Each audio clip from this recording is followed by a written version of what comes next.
கள்ள உபதேசத்திற்கும் கள்ள ஆராதனைக்கும் விலை போய் நிற்கிறது.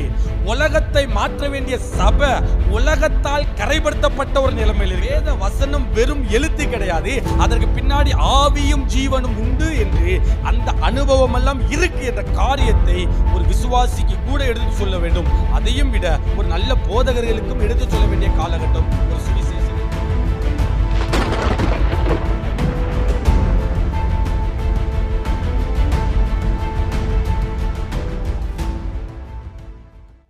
சுவிசேஷம். இந்த கிறிஸ்துவின் சுவிசேஷத்துக்கு பின்னாடி இன்னொரு ரகசியம் இருக்கிறது. அதுதான் பாலானவைகளை கட்ட வேண்டும். எப்படி ஒவ்வொரு சுவிசேஷத்துக்கு பின்னாடி ஒரு பாதிக்கப்பட்டவர்கள் இருக்கிறார்களோ, நாம் செய்ய வேண்டிய ஒரு காரியம் இருக்கிறதோ, அதே மாதிரி இந்த கிறிஸ்துவின் சுவிசேஷத்துக்கு பின்னாடி ஒரு காரியம் இருக்கு. அதுதான் பாலானவைகளை எல்லாம் கட்டுதல், சீர்கெட்டு போனதை எல்லாம் கட்டுதல். வேத வசனம் ஏசாயா 61 அதிகாரத்தின் 4வது வசனம். ஏசாயா 61 அதிகாரத்தின் 4வது வசனம். அவர்கள் நெடுங்காலம் பாலாய் கிடந்தவைகளை கட்டி பூர்வத்தில் நிர்மூலமானவைகளை எடுப்பித்து தலைமுறை தலைமுறையாய் இழிந்து கிடந்த பாலான பட்டணங்களை புதிதாய் கட்டுவார்கள். அடுத்த காரியம் என்னன்னு கேட்டோம்னா, மேல முதல் அதிகாரம் முழுவதையும் நம்ம தியானித்திட்டோம். இப்ப 4வது வசனம், முதல் வசனம் 3 காரியங்கள், 2வது வசனம் 3வது வசனம் இடையில அடுத்த காரியங்களை நம்ம தியானிக்கலாம். 4வது வசனத்துல நெடுநாளாய் தலைமுறை தலைமுறையாய் பாலாய் கிடந்த பட்டணங்களை எடுத்து கட்டுவார்கள், மறுபடியும் கட்டுவார்கள், சீர்கெட்டு இருக்கிற காரியங்களை கட்டுவார்கள். எது கட்டுவார்கள்? அந்த காரியத்தை புதுசா கட்டுறது ஒரு கட்டுதல். சில சிதலம் அடைஞ்சு கிடக்கும். ஒரு காலத்துல நல்லா இருந்த பட்டணம், பூம்புகார் பட்டணம் அப்படின்னு நம்ம தமிழ் பாடங்களில் படிச்சிருக்கோம். ஒரு காலத்தில் மதுரை பட்டணத்தை பற்றி பேசும்போது, தமிழ் சங்கங்களை பற்றி பேசும்போது பூம்புகார்ங்கிற பட்டணம், அது இன்னும் அநேக பட்டணங்களுடைய பெயர்கள் எல்லாம் இருக்கும். ஆனால் இப்போ அந்த பட்டணத்தை போய் பார்த்தோம்னா எங்கே இருக்குன்னே தெரியாது. தனுஷ்கோடின்னு ஒரு பட்டணம் இருந்தது, இப்போ அதனுடைய நிலைமை எப்படி இருக்கு? இப்படி ஒரு காலத்தில் நல்லா செல்வ செழிப்பாய் நல்லா இருந்தது, இப்போ காணாமல் சீர்கெட்டு அலங்கோலமாய் காணப்படும். இந்த மாதிரி இருக்கிறவைகளைத்தான் நாம் மறுபடியும் எடுத்து கட்ட ஆரம்பிக்க வேண்டும். ஒரு காலத்தில் இருந்தது, இப்போ இல்லை. ஒரு காலத்தில் பிரயோஜனப்பட்டது, இப்போ பிரயோஜனப்படலை. ஒரு காலத்தில் சீராய் இருந்தது, இப்போ சீர்கெட்டதா இருக்கிறது. இது எல்லாம் ஒரு பட்டணத்துக்கு மட்டும் கிடையாது, மனிதர்களுக்கு பொருந்தும், குடும்பங்களுக்கு பொருந்தும், சபைக்கு பொருந்தும், கிராமங்களுக்கு பொருந்தும். ஏன்னா ஒரு காலத்தில் செல்வ செழிப்பா ஆசீர்வாதமா நல்லா இருந்தது, இப்ப சாபத்திற்குள்ளாக பாட்டிருக்கு. ஒரு காலத்துல மற்றவர்களுக்கு பிரயோஜனப்படுத்தப்பட்டது, இப்ப யாருக்கும் பிரயோஜனப்படாமல் சிதலம் அடைந்து கிடக்கிறது. ஒரு காலத்துல மகிமையா இருந்தது, இப்ப மகிமையெல்லாம் இழந்து தரித்திரமாய் மாறி நிற்கு. இப்படி ஒரு காலத்துல நல்லா இருந்தது, இப்ப சீர்கெட்டு காணப்படுகிற எல்லாத்தையுமே மறுபடியும் எடுத்து கட்ட வேண்டிய பொறுப்பு நமக்குத்தான் இருக்கிறது. அதுவும் சுவிசேஷகனுக்கு அது மிகப்பெரிய பொறுப்பாக இருக்கிறது. அது மிகப்பெரிய உதாரணம் நெகேமியாவுடைய வரலாறு தான். நெகேமியாவுடைய முதல் அதிகாரத்திலிருந்து கடைசி பாதி அதிகாரம் வரைக்கும் நீங்க வாசித்து பார்த்தா, அங்க இருக்கக்கூடிய எருசலேமினுடைய மதில் சுவர் ஒரு காலகட்டத்தில் எதிரிகளால் தாக்க முடியாத அளவிற்கு, எதிரிகள் உள்ள வர முடியாத அளவுக்கு கம்பீரமாய் நின்று இருந்த அந்த மதில் சுவர் இடிந்து தீக்கிரையாகி சிதலம் அடைந்து கிடக்கு. ஒரு காலத்தில் இருந்தது, சிதலம் அடைந்து கிடக்கு. நெகேமியாவுக்கு அந்த செய்தி வருது. அந்த செய்தியை கேட்ட உடனே நெகேமியா உட்கார்ந்து அழுது துக்கித்து உபவாசம் போட்டு அவர் ஜெபம் பண்ண ஆரம்பிக்கிறார். அதுக்கு பிறகு பார்த்தாரு, என்னுடைய காதுக்கு செய்தி வராத வரைக்கும் எனக்கு பாரம் இல்லை. என்னைக்கு என் காதுக்கு இந்த செய்தி வந்துருச்சு, பட்டணம் பாலாய் கிடக்கிறது, தேசம் தீக்கிரையாய் கிடைக்கிறது, என் ஜனங்கள் அங்கு நன்மை அல்ல தீமையவே அனுபவிச்சுக்கிட்டு இருக்கிறாங்க, ஆசீர்வாதத்தை அல்ல சாபத்தையும் அனுபவிக்கிறாங்க. அந்த செய்தி எப்போ நெகேமியாவினுடைய காதுகளில் கேட்டதோ, அவனுக்குள்ள பாரம் வந்து ஜெபத்தை ஆரம்பித்து அவருடைய வேலையை துவங்க ஆரம்பிக்கிறான். உடனே அவன் காலதாமதமே பண்ணல, பின்னாடி பார்த்துக்கிட்டோம்னு யோசிக்கல. எப்போ இவனுடைய காதுகளில் செய்தி கேட்க ஆரம்பித்ததோ உடனே களத்தில் இறங்க ஆரம்பித்து விட்டான். 2வது அதிகாரத்தில் போய் உத்தரவு வாங்க ஆரம்பிக்கிறான். 2வது அதிகாரத்துக்குள்ளே பட்டணத்துக்குள்ளே போக ஆரம்பிச்சுட்டான். அதில் பெரிய ஒரு வார்த்தை சொல்லுவான், எழுந்து கட்டுவோம் வாருங்கள். 2வது அதிகாரம் 18வது வசனத்தில் இருக்கும், எழுந்து கட்டுவோம் வாருங்கள் என்று சொல்லி ஒரு கூட்டத்தை எழுப்ப ஆரம்பிக்க. எதை கட்டணும்? பட்டணம் சீரழிஞ்சு கிடக்கிறது, என்னுடைய மதில் சுவர்கள் இடிஞ்சு கிடக்கிறது, அதை நான் எழுந்து கட்ட போறேன், கூட சேர்ந்து வாங்கன்னு சொல்லி அவன் எழுந்து கட்டுவான். அவனுக்குள்ள அந்த தாகமும் அந்த பாரமும் எப்போ குறையும்னா, அவன் எப்போ கட்டி முடிக்கிறானோ, கட்டி முடிக்கிற வரைக்கும் அவனுக்குள்ள அந்த தாகம் அவனை விட்டு போகவே இல்லை, அவன் பின்வாங்கவே இல்லை. கெட்டும் போது பல எதிர்ப்புகள் வருகிறது, பல நபர்கள் எழும்புறாங்க, இவனை கெட்ட விடாம ஆக்கிறோம்னு ஒன்னு வார்த்தையிலேயே பேசி, நிந்தையான வார்த்தைகளை, நெருக்கத்துக்குரிய வார்த்தைகளை பேசி அவனை மனமடிவாக்குறாங்க. இன்னொரு கூட்டம் இதை எப்படியாவது இடிச்சிடணும்னு சொல்லி ஒரு பக்கம் செயல் திட்டங்கள் நடக்கிறது. ஒரு விஷயத்தை கட்டும் போது பல எதிர்ப்புகள் வந்தாலும் அவன் எடுத்த காரியத்தை ஜெயிக்காமல் நிற்க மாட்டேன் என்று சொல்லி, முன்வைத்த காலை பின்வைக்க மாட்டேன் என்று சொல்லி அவன் கட்டி முடித்து தீரும் அளவும் திரும்பி போகவே இல்லை. முடிச்ச பிறகுதான் அந்த பாரம் அவனை விட்டு குறைய ஆரம்பித்தது. இதுதான் எழுந்து கட்ட வேண்டிய பொறுப்பாளர்கள். நமக்கு ஒரு பொறுப்புனா எழுந்து கட்டணும்னா கட்டும் வரைக்கும் அந்த பாரம் நம்மளை விட்டு குறையக்கூடாது. அது எடுத்து சீர்பெறும் வரைக்கும் நம்ம ஓடக்கூடாது, ஓடிக்கிட்டே இருக்கணும். பிரச்சனைகள் வரும், போராட்டங்கள் வரும், நம்ம அவமானமாய் பேசுவார்கள். ஆனாலும் எடுத்த காரியத்தை ஜெயம் எடுக்காமல் பின்னாடி பார்க்க கூடவே கூடாது. எடுத்த காரியத்தை ஜெயித்துதான் பட்டயத்தை எடுக்க வேண்டும். ஸோ இந்த மாதிரி அநேக காரியங்கள் சீர்கெட்டு அழகை இழந்து பிரயோஜனம் அற்று நல்ல நிலைமை இழந்து போய் நிற்கிற அநேக காரியங்களை மறுபடியும் கட்ட வேண்டிய பொறுப்பு ஒரு சுவிசேஷகனுக்குத்தான் கர்த்தர் கொடுத்திருக்கிறார். பெரிய பொறுப்பு அநேகருக்கு இருக்கு, அது மிக பெரிய பொறுப்பு சுவிசேஷகனுடைய வேலையா இருக்கிறது. முதலாவது, சுவிசேஷகன் எதை கட்ட வேண்டும்? ஒரு தனி மனிதனுடைய வாழ்க்கை, சீர்கெட்ட வாழ்க்கையை சரிப்படுத்த வேண்டும். தனி மனிதனுடைய சீர்கெட்ட வாழ்க்கையை, பாழா போன வாழ்க்கையை கிறிஸ்துவின் சுவிசேஷத்தை சொல்லி மறுபடியும் கட்ட வேண்டும். அதுல முதல் காரியம் சமாரியா ஸ்திரீயினுடைய அனுபவம். யோவான் 4ஆம் அதிகாரத்தின் 13, 14, 15 வசனங்களை வாசிக்கலாம். இயேசு அவளுக்கு பிரதியுத்தரமாக, இந்த தண்ணீரை குடிக்கிறவனுக்கு மறுபடியும் தாகம் உண்டாகும். நான் கொடுக்கும் தண்ணீரை குடிக்கிறவனுக்கோ ஒரு காலம் தாகம் உண்டாகாது. நான் அவனுக்கு கொடுக்கும் தண்ணீர் அவனுக்குள்ளே நித்திய ஜீவ காலமாய் ஊறுகிற நீரூற்றாய் இருக்கும் என்றார். அந்த ஸ்திரீ அவரை நோக்கி, ஆண்டவரே, எனக்கு தாகம் உண்டாகாமலும் நான் இங்கே மோண்டு கொள்ள வராமலும் இருக்கும்படி அந்த தண்ணீரை எனக்கு தர வேண்டும் என்றார். போதும். இது யாருன்னு கேட்டா சமாரியா ஸ்திரீ. எல்லாருக்குமே தெரிஞ்சிருக்கும், சமாரியர்களோட இஸ்ரவேல் ஜனங்கள், யூதர்கள் சம்பந்தம் கலக்க மாட்டார்கள், இவர்கள் ஒதுக்கப்பட்டவர்கள் என்று சொல்லிதான் சமாரியர்களை வைத்திருப்பார்கள். அந்த நிலைமையில சமாரியா ஸ்திரீ கிணத்துக்கு தண்ணி எடுக்க வருகிறாள். அந்த நேரத்தில் ஆண்டவர் இயேசுவானவர் போய் அவர்கிட்ட பையா பேச்சு கொடுக்க ஆரம்பிக்கிறார். அவர் பேசும்போதுதான் தண்ணியை கேட்கிற, எனக்கு தாகமாக இருக்கு என்று சொல்லி, கர்த்தர் நான் உனக்கு தண்ணீர் தாகிறேன் என்று சொல்லி 2 பேரும் பேச ஆரம்பிக்கிறாங்க. அப்போ அந்த சமாரியா ஸ்திரீயினுடைய வாழ்க்கையில் நடந்த ஒரு சம்பவம், உன்னுடைய புருஷனை கூட்டிட்டு வா அப்படின்னு கர்த்தர் சொல்லும்போது, எனக்கு இப்போ புருஷன் இல்லை அப்படின்னு சொல்லுவாள். கர்த்தர் சொல்லுவார், நீ உண்மையை சொன்ன, ஏன்னு கேட்டா ஆல்ரெடி 5 பேர் இருந்தார்கள், இப்போ ஒருத்தர் இருக்கான் அப்படின்னு கேட்டால் அவருடைய வாழ்க்கை, அவருடைய தனிப்பட்ட வாழ்க்கை, பிரைவேட் வாழ்க்கை, பர்சனல் வாழ்க்கை எந்த அளவுக்கு இடிக்கப்பட்ட ஒரு நிலைமையில, எந்த அளவுக்கு மனக்கசப்பான ஒரு நிலைமையில, எந்த அளவுக்கு மனிதர்களால் நிந்திக்கிற அளவிற்கு அவருடைய தனிப்பட்ட வாழ்க்கை இருந்திருக்கு என்பதை நம்மளால பார்க்க முடியும். ஆனால் இன்னொரு விஷயம் என்னன்னு கேட்டா, இந்த சமாரியா ஸ்திரீக்கு கிறிஸ்துவை குறித்த அறிவு உண்டு.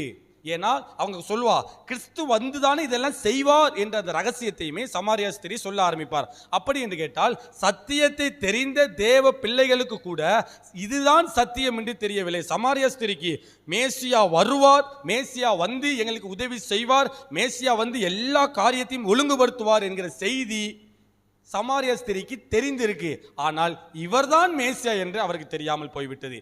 கிறிஸ்து தன்னை கிறிஸ்துவாக வெளிப்படுத்துகிறார்.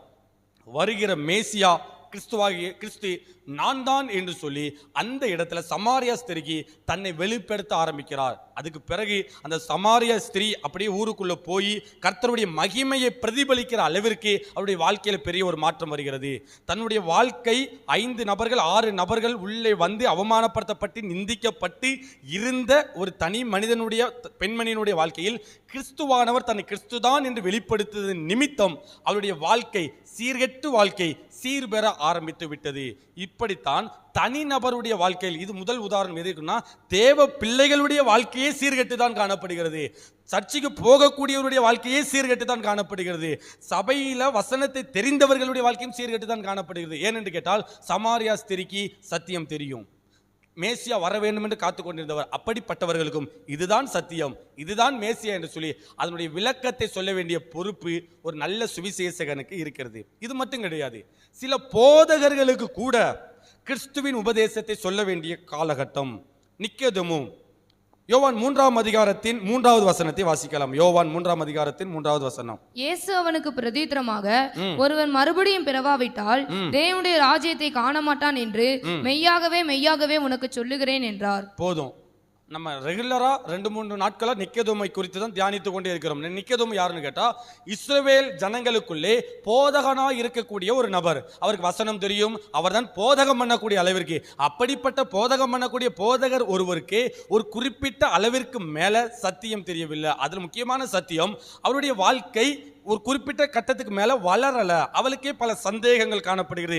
மறுபிறப்பை குறித்த காரியத்தின் மேல சந்தேகம், கிறிஸ்து வந்து என்ன செய்ய போகிறார் என்ற காரியத்தின் மேல சந்தேகம். இப்படிப்பட்ட நபர்களுக்கு ஒரு தனி மனிதனுடைய வாழ்க்கையில் கிறிஸ்துவை பிரசங்கித்து கிறிஸ்துவை குறித்த காரியங்களை சொல்லி சீர்கெட்டு இருக்கிற அவருடைய வாழ்க்கையை சீர்பெற ஆரம்பிக்க வேண்டும். இடிந்து போன அவருடைய வாழ்க்கையை மறுபடியும் எழுப்பி கட்ட வேண்டும். அநேக விசுவாசிகள், அநேக ஊழியர்களுடைய ஜெப வாழ்க்கை முதற்கொண்டு இடிக்கப்பட்ட நிலைமையில் தான் காணப்படுகிறது.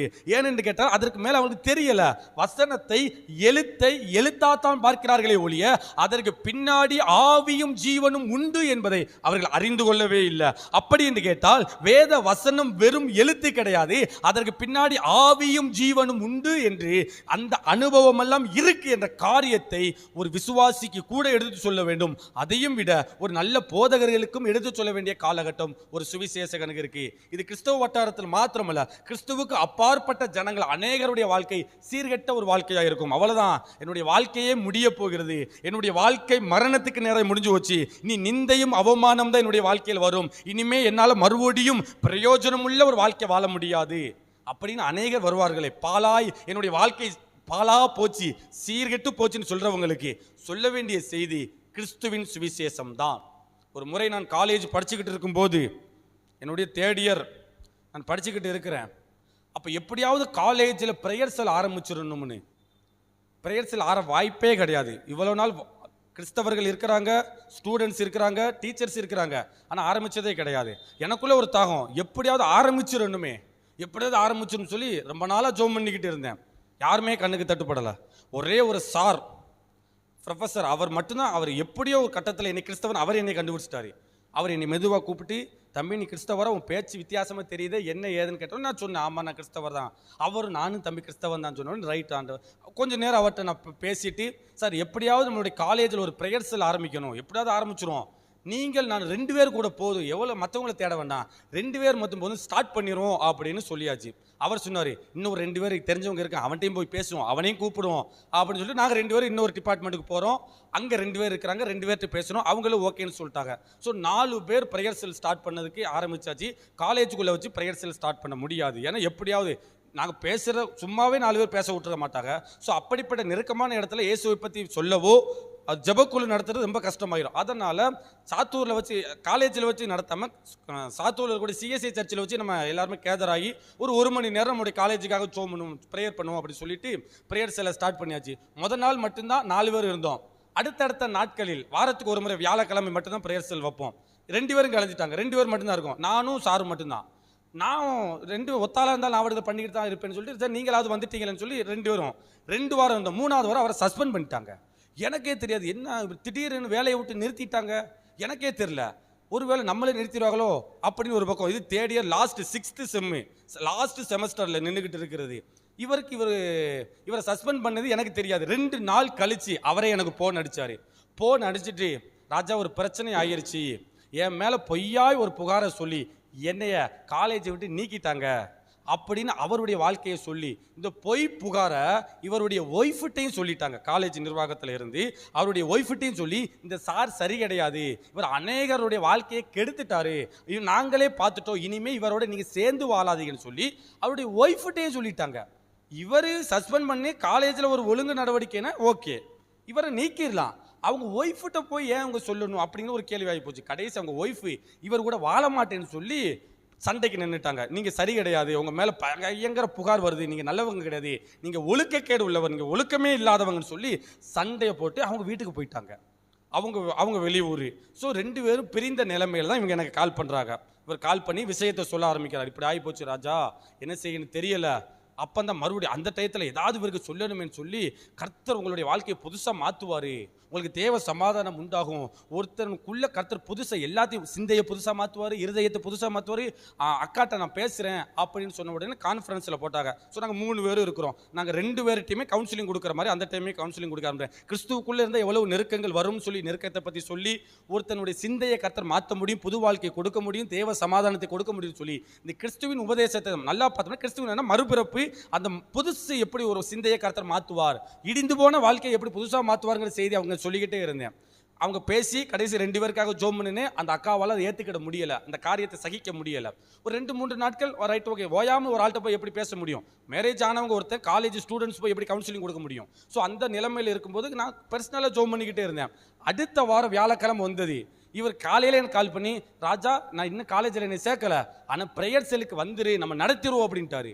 அவர் காலேஜுக்கு வரல, இத்தனை மணிக்கு மறுபடியும் ப்ரேயர் செல் நாங்கள் 2 பேரும் தான் நடத்துகிறோம். அப்போ சொன்னார், எங்கள் ஒய்ஃப் என்கிட்ட வந்துட்டா, சமாதானமாக இருக்கும், எங்கள் குடும்பம் மறுபடியும் இணைஞ்சிருச்சு, உனக்கு தேங்க்ஸ் சொல்ல சொன்னா அப்படின்னு வந்து சொன்னார். உண்மையில ரொம்ப சந்தோஷமானது.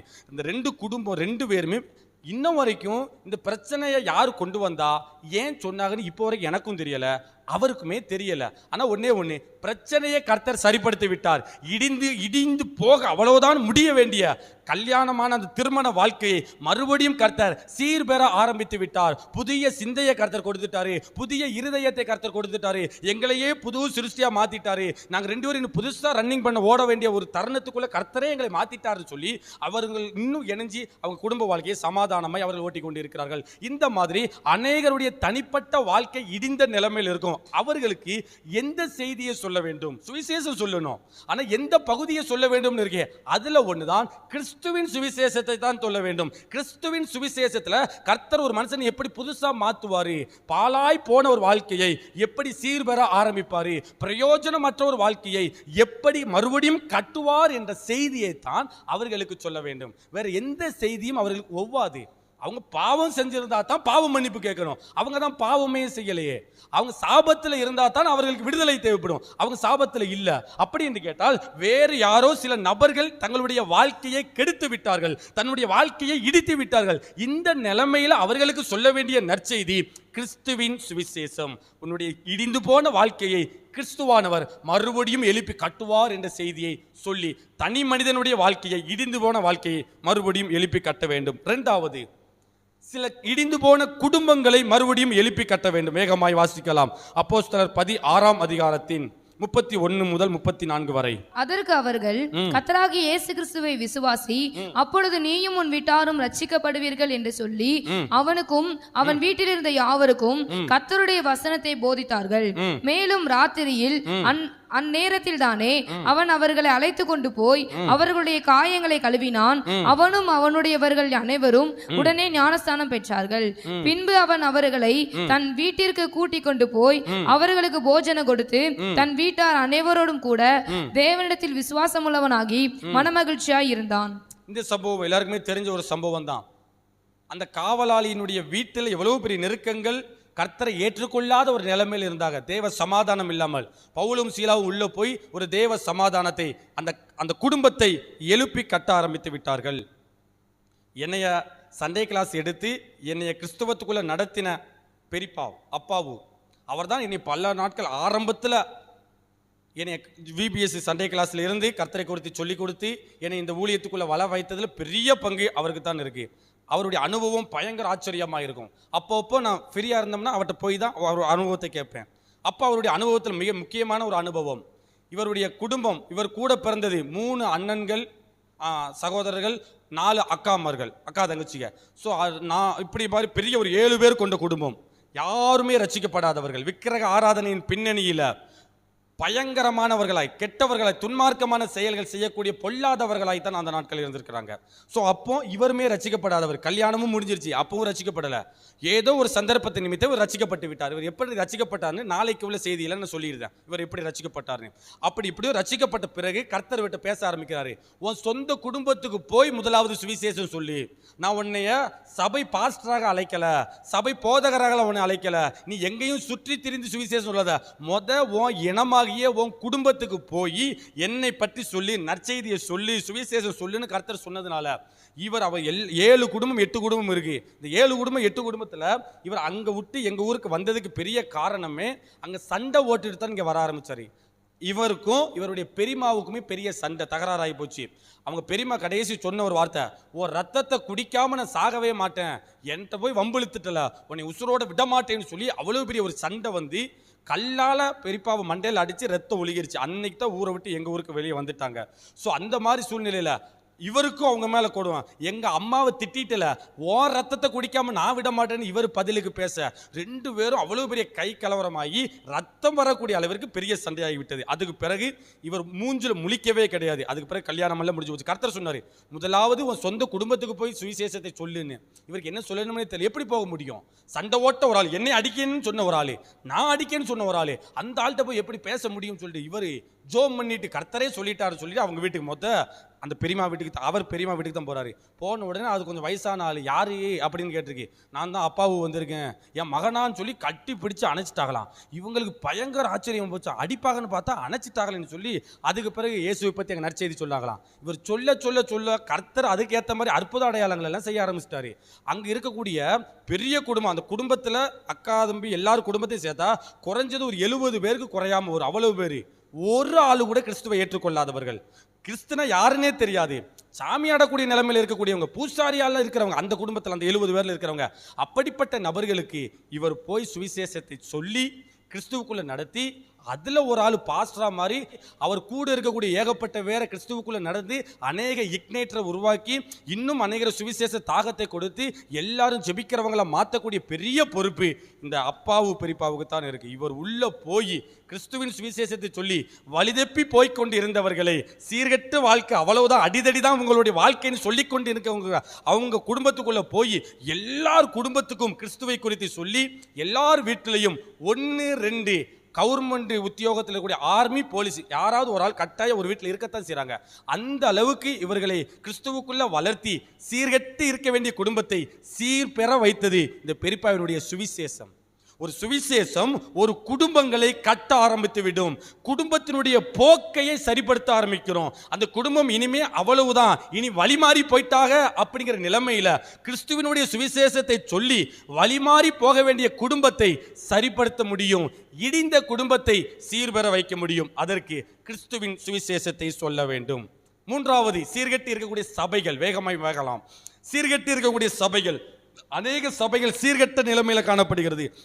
ஒரு காலத்துல கர்த்தருடைய மகிமையை வெளிப்படுத்தின சபைகள், ஒரு காலத்துல கர்த்தருடைய வார்த்தையில நின்ன சபைகள் இன்னைக்கு சீர்கெட்டு போய் ஆடலுக்கும் பாடலுக்கும் இரையாய் நிற்கிறது.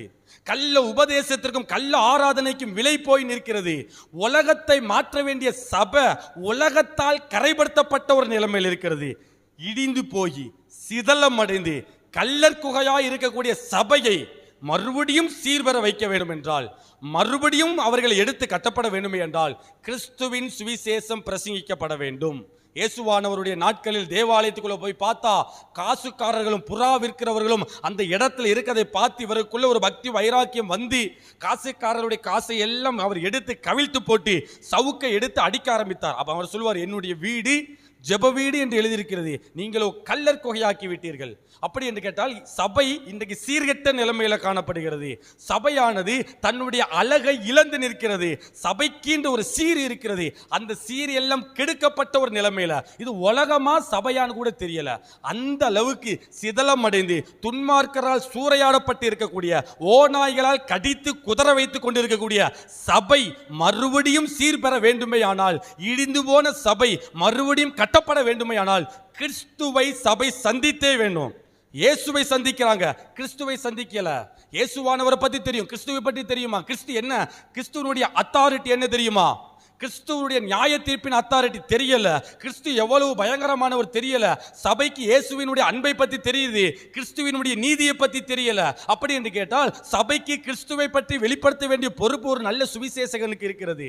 சபை என்னைக்கு கிறிஸ்துவை பார்க்க ஆரம்பிக்கிறதோ சபை, இடிந்து போன சபை மறுபடியும் சீர்பெற ஆரம்பிக்கும். அதில் முக்கியமான ஒண்ணுதான் சவுல். தன்னுடைய நாட்களில் பவுல் அவர் சபையை துன்பப்படுத்தி கொண்டிருந்த பவுலை கர்த்தர் ஒரு நாள் சந்தித்து எந்த சபையை இடித்தானோ அதே சபையை கட்டும்படி கர்த்தரை வைத்து விட்டார். அப்படி என்று கேட்டால் கிறிஸ்துவை சந்திக்காத வரைக்கும் இந்த நிலைமைகள் காணப்படும். கிறிஸ்துவை சந்தித்தார்களே ஆனால் அதனுடைய வாழ்க்கை அப்படியே அது மாற்றம் அடைய ஆரம்பித்து விடும். அப்போஸ்தலர் 9ஆம் அதிகாரத்தின் 20வது வசனம். அப்போஸ்தலர் 9ஆம் அதிகாரத்தின் 20வது வசனம். தாமதமின்றி கிறிஸ்து தேவனுடைய குமாரன் என்று ஆலயங்களில் பிரசங்கித்தான். போதும். யார் பிரசங்கித்தார்னா பவுல் பிரசங்கம் பண்ண ஆரம்பிக்கிறார். யார் சபையை இடித்தாரோ அவர் என்றைக்கு கிறிஸ்துவை சந்திக்கிறாரோ சபையை கட்ட ஆரம்பித்து விட்டார். இந்த நாட்களிலும் அநேக சபைகள் கிறிஸ்துவை பார்க்காமல் உலகத்தை பார்த்து கொண்டிருக்கிறது. கிறிஸ்துவின் அதிகாரத்தை பார்க்காமல் சுய அதிகாரத்தை பார்த்து கொண்டிருக்கிறது. என்றைக்கு இடிந்து போன சபை, சிதலமடைந்து இருக்கக்கூடிய சபை, கல்லர் குகையாய் மாற்றப்பட்டிருக்கிற சபை கிறிஸ்துவை சந்திக்கிறதோ, கிறிஸ்துவை அறிந்து கொள்ளுகிறதோ, கிறிஸ்துவை சுதரித்துக் கொள்ளுகிறதோ அன்னைக்கு சபை உட்பட மறுபடியும் எழுப்பி கட்டப்படும். அது உத்வேகத்துக்கு முதல் ஸ்டெப் எடுக்க வேண்டியது ஒரு நல்ல சுவிசேஷகனுடைய வேலை. கடைசி சிதலமடைந்து இருக்கக்கூடிய கிராமங்கள். ஒரு நல்ல சுவிசேஷகன் ஒழுங்கின்மையா இருக்கக்கூடிய கிராமத்தை சீர்படுத்த ஆரம்பிக்க முடியும். அப்போஸ்தலர் 8ஆம் அதிகாரத்தின் 5வது வசனம். அப்பொழுது பிலிப் என்பவன் சமாரியாவில் உள்ள ஒரு பட்டணத்திற்கு போய் அங்குள்ளவர்களுக்கு கிறிஸ்துவை குறித்து பிரசங்கித்தான். கிறிஸ்துவை குறித்து பிரசங்கம் பண்ணித்தான். பிலிப்பு செய்த அதிசயங்களை ஜனங்கள் கேள்விப்பட்டு கண்டு அவனால் சொல்லப்பட்டவைகளை ஒருமனப்பட்டு கவனித்தார்கள். அநேகரில் இருந்த அசுத்தாவிகள் மிகுந்த சத்தத்தோடு கூப்பிட்டு அவர்களை விட்டு புறப்பட்டது. அநேக திமிர்வாதக்காரரும் சப்பானிகளும் குணமாக்கப்பட்டார்கள். அந்த பட்டணத்திலே மிகுந்த சந்தோஷம் உண்டாயிற்று. அந்த பட்டணத்திலே மிகுந்த சந்தோஷம் உண்டாயிற்று. அந்த பட்டணத்திலே ஏகப்பட்ட வியாதியஸ்தர்கள், ஏகப்பட்ட தனிநபருடைய வாழ்க்கை சீரழிக்கப்பட்டு, ஏகப்பட்ட குடும்பங்களுடைய வாழ்க்கை சீரழிக்கப்பட்டு, ஏகப்பட்ட காரியங்கள் துன்மார்க்கமான காரியம் நிமித்தம் சமாதானத்தை சந்தோஷத்தை இழந்த ஒரு கிராமத்துக்குள்ள பிலிப்பு என்ற ஒரு சுவிசேஷகன் போய் கிறிஸ்துவை குறித்து பிரசங்கம் பண்ணினான். அந்த வார்த்தை அண்டர்லைன் பண்ணி பார்த்தா தான் தெரியும். அவன் சொன்னது கிறிஸ்துவின் சுவிசேஷத்தை. கிறிஸ்துவின் சுவிசேஷத்தை அந்த இடத்துல பிலிப்பு சொன்ன பிறகு சமாரியா பட்டணம் முழுவதும் தேவ சந்தோஷத்தினால் அது நிரப்பப்பட்டு விட்டது. அப்படி என்று கேட்டால் ஒரு கிராம துன்மார்க்கத்தில் இருப்பாங்க. ஒரு முறை நம்ம மோகன்சி அண்ணன் சொன்ன ஒரு டெஸ்டிமோனி, அது எந்த பகுதியின் ஞாபகம் இல்லை, ஆனால் அந்த கிராமத்தினுடைய பெரிய தொழிலை திருடுறது தான். அங்கே வந்தால் கொள்ளையடித்து சம்பாதிக்கிறது மட்டும்தான் அந்த கிராமத்தினுடைய தொழிலாகவே இருந்தது. அந்த கிராமத்துக்குள்ள போய் கிறிஸ்துவை பற்றி சொல்ல ஆரம்பிக்கிறாங்க.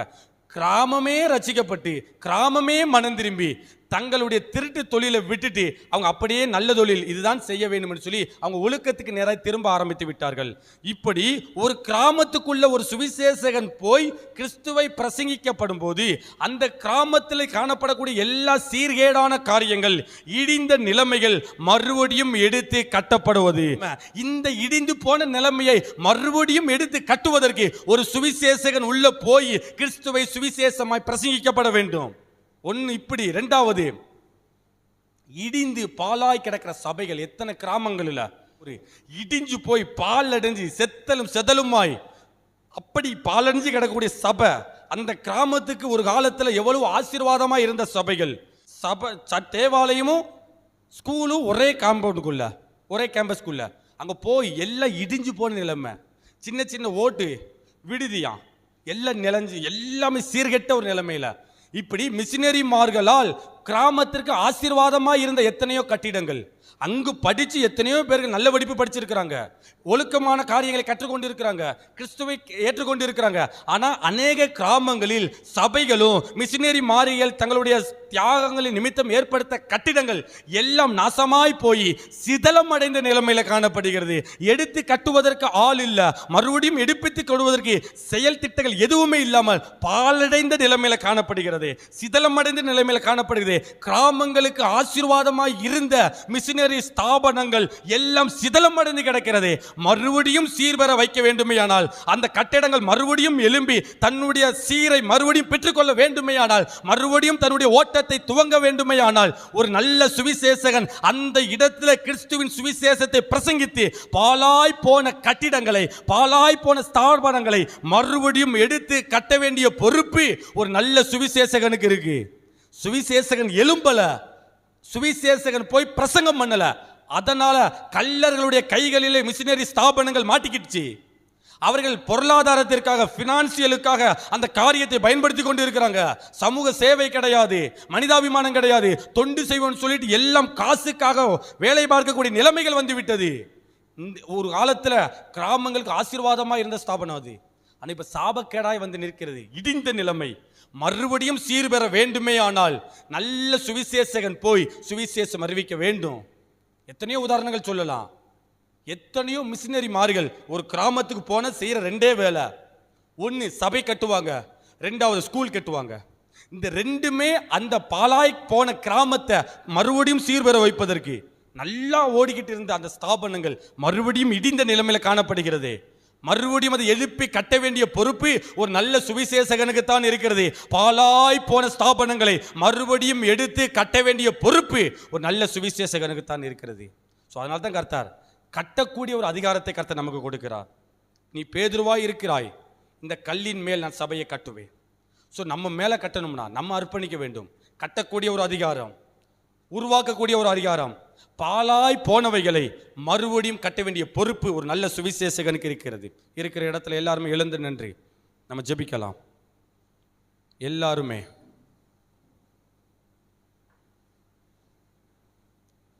கொஞ்ச நேரம் அப்படியே நம்ம ஜெபம் பண்ணிட்டு இந்த ஜெப வேலையை முடிவு செய்யலாம். இந்திய தேசத்தை பாருங்களேன், எத்தனை தனி மனிதனுடைய வாழ்க்கை சீர்கெட்டு காணப்படுகிறது, பாலடைந்து காணப்படுகிறது.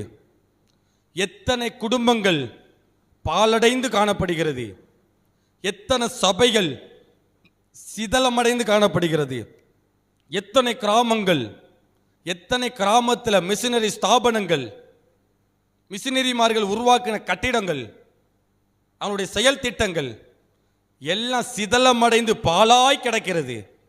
யார் எடுத்து கட்டணும்? கட்ட வேண்டிய பொறுப்பு கர்த்தர் ஒரு நல்ல சுவிசேஷகனுடைய கையிலே கொடுக்கிறார். நம்ம தான் எழும்பி கட்டணும். சுவிசேஷகனுடைய பொறுப்பு அது. எனக்கு என்னன்னு நம்ம எப்படி இருக்க முடியும்? கர்த்தர் இதற்காக ரத்தம் சிந்தி இருக்கிறார். நாம் தான் எழும்ப வேண்டும். நாம் எழும்பினால் ஒளிய, நெகேமியா எழும்பினால் ஒளிய அந்த இடிந்து போன மதில் சுவர் மறுபடியும் எடுப்பித்து கட்டப்பட மாட்டவே மாட்டாது. நெகேமியா எழும்பணும், நெகேமியா பாரப்படணும், நெகேமியா களத்தில் இறங்கணும். எழுந்து கட்டுவோம் வாருங்கள் என்ற கூக்குரலை சொல்லணும், எழுந்து கட்ட ஆரம்பித்து விடணும். அது வரைக்கும் அவனுக்குள்ள அந்த பாரம் குறையவே குறையாது. இந்த நாட்களில் கர்த்தர் நெகேமியாக்களை எதிர்பார்த்து கொண்டிருக்கிறார். பாலாய் போனவைகளை மறுபடியும் எடுத்து கட்டுவதற்கு கர்த்தர் நெகேமியாக்களை பார்த்து கொண்டிருக்கிறார். இந்த நெகேமியாக்கள் நாமா இருக்க வேண்டும். இந்த செய்தி எப்போ உங்க காதுக்கு வருகிறதோ அந்த வாரம் உங்களுக்கு வர வேண்டும். நான் தானே எழும்பணும். கர்த்தர் எனக்கு அந்த அதிகாரத்தை கொடுத்திருக்கிறாரே, அந்த அத்தாரிட்டியை கொடுத்திருக்கிறாரே. நம்ம போய் கிறிஸ்துவை சுவிசேஷமாய் பிரசங்கிக்கப்படும் போது பாலாய் போன வாழ்க்கை, பாலாய் போனவருடைய குடும்பம் மறுபடியும் எடுத்து கட்டப்படும்.